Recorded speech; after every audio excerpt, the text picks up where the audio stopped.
Hi everyone, welcome back. ఈరోజు one of my favourite curry stuffed capsicum ఎలా చేయాలో చూపిస్తాను. ఒక గిన్నె తీసుకొని అందులో జీలకర్ర వేసి ఆ తర్వాత ఉల్లిపాయలు, ఒక పచ్చిమిర్చి సన్నగా తరిగి వేసుకోవాలి.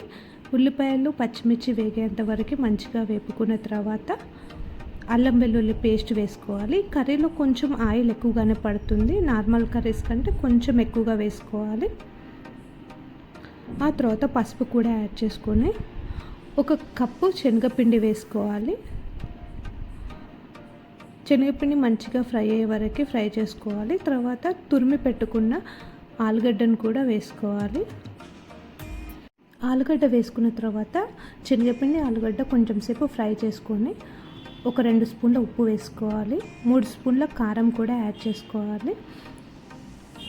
కారం ఉప్పు కలిసేలాగా కలుపుకొని ఒక హాఫ్ గ్లాస్ వాటర్ కూడా యాడ్ చేయాలి. ఎందుకంటే కింద మనకు అడుగంటుతుంది, సో అడుగంటకుండా ఒక గ్లాస్ వాటర్ వేసుకోవాలి. శనగపిండి ఆలు తొందరగా అడుగంటుతుంది. ఆ తర్వాత ఒక స్పూన్ ధనియాల పొడి వేసుకోవాలి. చిటికెడు గరం మసాలా వేసుకోవాలి. ఒక 10 మినిట్స్ లో ఫ్లేమ్లో కలుపుతూ ఫ్రై చేసుకోవాలి. ఇది ఫ్రై అయిన తర్వాత స్టవ్ ఆఫ్ చేసుకొని దీన్ని చల్లార పెట్టుకోవాలి. ఇది చల్లారిన తర్వాత క్యాప్సికమ్ తీసుకొని క్యాప్సికమ్ని హారిజెంటల్గా అయినా వర్టికల్గా అయినా కట్ చేసుకోవచ్చు, అంటే పొడవుగా అయినా నిలువుగా అయినా కట్ చేసుకొని అందులో ఇది కర్రీని స్టఫ్ చేసుకోవాలి.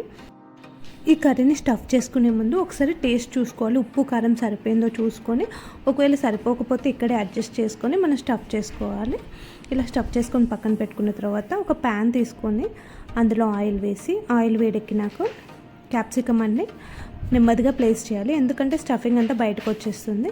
లో ఫ్లేమ్లో పెట్టుకొని మూత పెట్టేసి ఒక 10 మినిట్స్ క్యాప్సికమ్ మగ్గనివ్వాలి. 10 మినిట్స్ తర్వాత క్యాప్సికమ్ మగ్గుతుంది. అప్పుడు మూత తీసి క్యాప్సికమ్ని ఒకసారి ఫ్లిప్ చేసుకోవాలి. ఒక 5 మినిట్స్ తర్వాత కింద ఆలు స్టఫింగ్ మనకు ఫ్రై అయిపోతుంది.